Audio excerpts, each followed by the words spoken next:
What it is. Welcome back to another episode of the Big T Debate. I go with the name of Danny Pacheco. I firstly just like to apologize. Been gone for a week, and usually, when this whole thing happens, it feels like I've been gone for too long, or it feels like it's been a month. So I'm glad that, we're back here and we're doing this again. And if you're actually new here, please feel free, depending on what platform you're using to listen to this. Like, maybe we'll go Spotify, or Apple Podcast. And if that's the case, feel free to just hit that follow button and share the platform and the podcast in itself to as many people as you want to share to. And if you're returning, feel free to just do the same thing. But obviously, you might just be looking at this from or watching this from YouTube. So yeah, feel free to just hit that notification button just to be informed every time we drop a new episode, and spread the word about the platform in itself /podcast. If you're not so familiar, I'm talking to you new people who just joined us on the platform. We pretty much just talk about everything related to pop culture and music. And seeing that I just got that out the way, I feel like it's only right for me to at least pay for the week that I've been absent by dishing out news and everything that I've been finding interesting with regards to like pop culture and music in itself. And there's been a whole lot of interesting things that I've been watching. Just me lounging at the crib, analyzing, just trying to figure out, okay, which one is it that I'm going to tackle first? Because there's a whole lot of positive things that have been happening on a music level. And then obviously, it wouldn't really be pop culture, it wouldn't be music if there wasn't any scandals. And basta 929 and I felt like, it wouldn't be nice for me to just jump on the platform and not at least, share my 2 cents, because we in a time where, a lot of women, and I like to say like the world in itself is like watching us in the sense of who's voicing out the opinions on certain things, who's being active. And even though like a lot of people have their own ways of approaching certain situations, like, you can be active in your own way. I choose to use my voice, with the little that I can do on this platform. I try to share as much as I can, and I'm not really going to talk much about it because like there's a whole lot of things that have already happened. But just to touch on it a little bit, something that really touched me mostly about the whole situation is that the fact that, you could pick up random strangers who were like young minors after a night out or a performance and then just disappear with them for 4 days. And I say this because, I look at this from like a future's perspective. Like if I were to be a parent, this current climate, then more tono tsa for 4 days.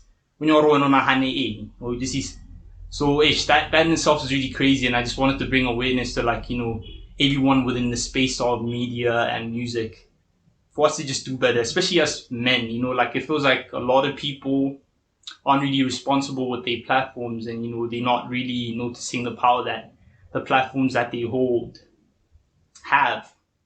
Because you can't just be out here just taking liners, bro, for like 4 days.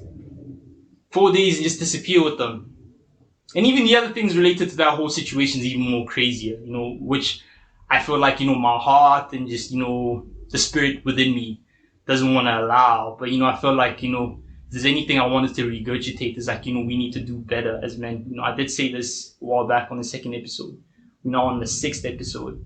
And it feels like, dudes are not really trying to do better in terms of like how they move. So we need to do better, We need to do better. And I saw something on MashBeatz podcast with Saul, like just giving his 2 cents on the whole entire situation. Is like, sometimes I feel like it's not really a thing of people not really being well aware of like, their platforms and the power that they hold. It's more so a thing of, new fame. When you're just new in the game and there's all this fame, you don't know how to, take it in. And, I was siding with him also when he was talking about how it's not a thing of, I kind of understand what it means to just be famous and you're overwhelmed by a whole lot of girls throwing themselves at you. And at some point in time, I feel like some people forget, this one thing that I may be like an old individual and, there's a certain way I should, carry myself. There's a bit of responsibility that comes with who comes into my household, who records. Because, even that whole process in itself of how they recorded the music, it's kind of sketchy. And I remember having a conversation with my friend. He's like, yo, but the way I see it, musicians, book studio time and all that type of stuff. And it got trickier when I told him, like, yo, I'm not that way in this day and age. People have home studios. So that's where now it gets really mixed up and, messed up because more, it's like your personal space where a whole lot of personal stuff happen. And then there's a music department also that comes into play. So it's like two things which don't really connect end up clashing. And that's what that whole entire situation was.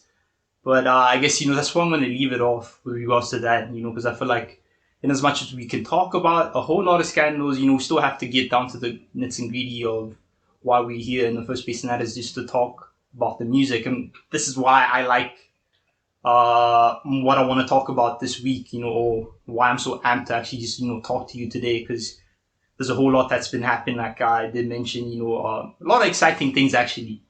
But I feel like, even before we jump into that, also, I guess it's only right for me to also touch on, that diss track that SOS dropped regarding, Mac G's and his platform, Mac G and his platform. And, it made me just think about myself too, in terms of like, how I would want to respond to what's this thing? This idea of criticism in the future. Because, I see that a whole lot of people don't know how to just, respond to criticism. And it's fair to some degree because, when you're a new artist, you want everyone to love you. And I think that was the case with Big Xhosa slash SOS. He jumps in between these two characters. Sometimes you never really know because, they sound completely the same. But if you were to ask me who I prefer SOS because, that's the musical gent. That's the dude who has the bars and, the nice raps. But Big Xhosa on the other end, it's like, I'm sketched out. Sometimes I like him, sometimes I don't. But yeah, in terms of him just responding to criticism, I feel like he needs to do better because I guess like everyone is entitled to their own opinion. Just like how I can just jump on here and just tell you how I feel about certain situations. I feel like, you could have at least before writing the diss track, even though it was really dope, because I don't know if it was Saul's plan to get him there, but if it was, it worked because having a good laugh about like a distasteful sounding song, and it was, bro. Like you're making a song with like funny about how a baby's private parts fought, or they make some weird sound whenever you're smashing. It's not tasteful, bro. It's like it's distasteful. If tasteful is an actual word, but it really doesn't have any taste. It lacks taste, And I would really like for him to just get back into just making the music that we love him for. But that's even like a big ask, coming from me because I feel like he just dabbles in between the two things, and it seems to be working for him in terms of strategy because that's how he got his attention. He came through Arabazao with Maratale, hip hop essay, off. It feels weird for me to say this because like it's my first time on this platform. Pretty much just out here swearing because I've been trying to be the cute, nice, honest dude, and try to control my tongue whenever I can. But I couldn't resist. Just thinking about that moment in itself is like it brought me back to just even a moment where even my friend became a super fan because he's like, yeah. Somebody say la way reason bra, it was a big Xhosa. The only nigga that has chest to tell the whole game, like, yo, nah, water. So yeah, hey, I really hope that the dude, finds peace or even gets to a point where, bro, you have something really special for me in terms of the music. And I'd like to hear more of that, except, not even except minus the gimmicks and the funny stuff. It's worked. It's got you this far. Now let's just get into the music so that more individuals can start not taking you more seriously. But apart from like diss tracks, there's a whole lot, like I did mention, I don't even know if we're going to have enough time to actually gather all this information. But one lady that I wanted to highlight, which I feel like she's been bad done by just the pandemic that we're going through, is Joda Kgosi. She dropped a song that I forgot to mention like a couple of weeks back, or even just touch on. It's called I Miss You, and it was like the first single on this new EP that she is dropping, I think, later on this week on Friday. So by the time you probably hear this, will be like a day before the entire EP in itself comes out. But just from listening to that single in itself and it being just produced by like an extraordinaire like Elize. Elize is really dope. I don't know if you listen to Elize, but he's wow. You know what I hate? Every time when I'm about to express something to you about a certain artist or a certain project, and then the name just goes away. But like I think what their group was called at the time when they signed this deal with Sony, it was Oxy Lifestyle. And part of that entire group or like label, there's Wo Elize, there's Wo Malachi.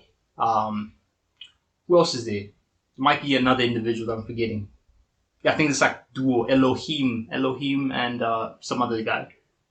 Those guys like that producer duo is really cool. Like they them dudes. And Elize also got some credits on Elaine's EP. I think he produced like one or two songs there, and even maybe might have produced something with this latest song called Right Now.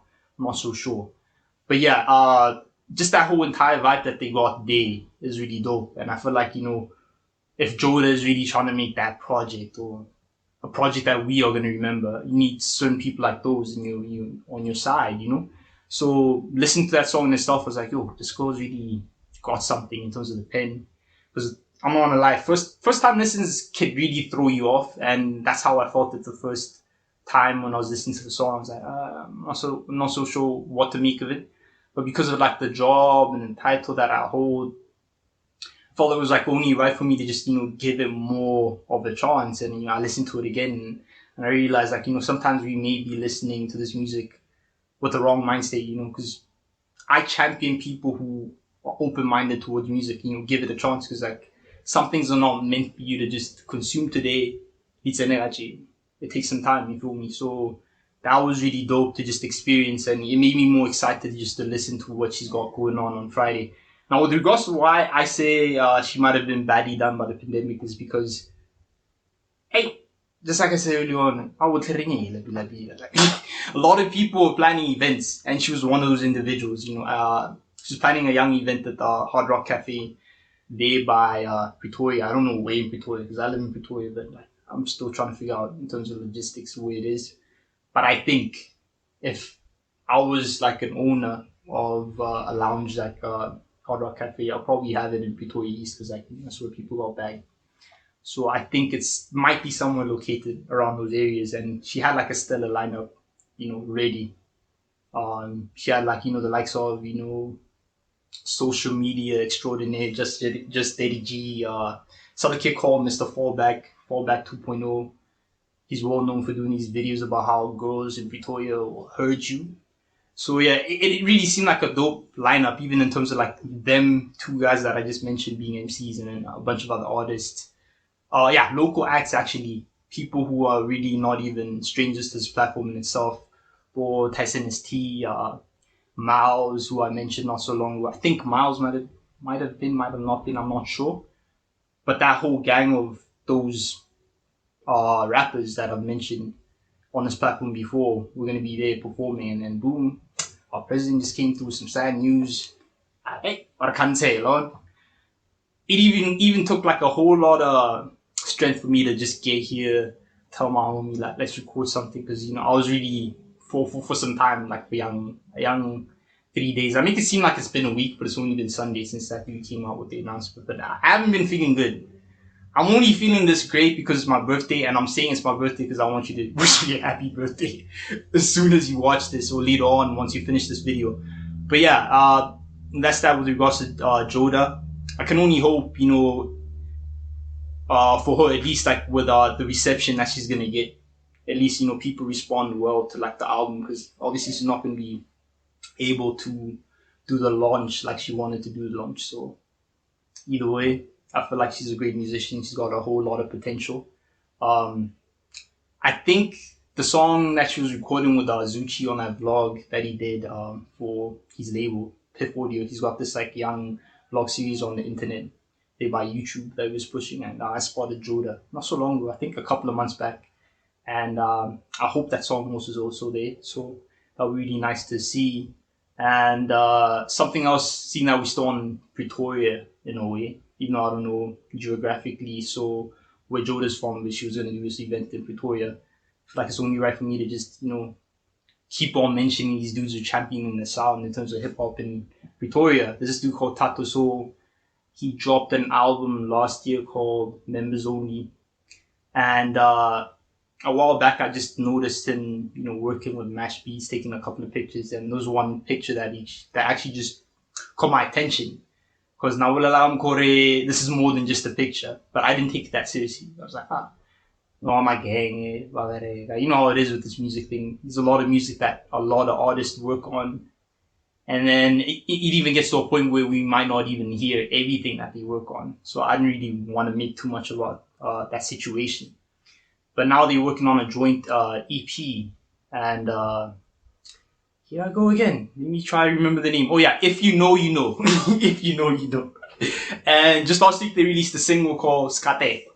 And yeah, that toughened me up. And I was listening to the message and it really came in. I was like, yo, I'm not gonna cry at this moment that I'm listening to. Like, two of the most elite individuals in this whole scene of hip hop. You may call me out and just tell me like, yo, you just exaggerating this whole thing, but I feel like they elite in their own ways because like they have their own styles. I think MashBeatz has also paved a young lane for himself. I remember having a conversation with my homie at school, like I think 2-3 years ago. That was before even like MashBeatz was really booming, And we were having a conversation about a blog that TWC had done, And then we just questioning a couple of things that we saw in the video.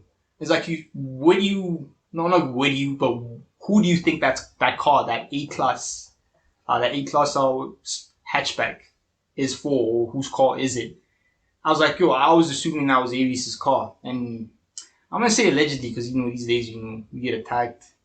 We get lawsuits get filed against us for saying things that aren't really true. But like he was saying, bro, that car is MashBeatz' car. And for him to even get that car is mainly based on his achievements. He had like a placement on that song, La Sauce. I do, yeah, I do.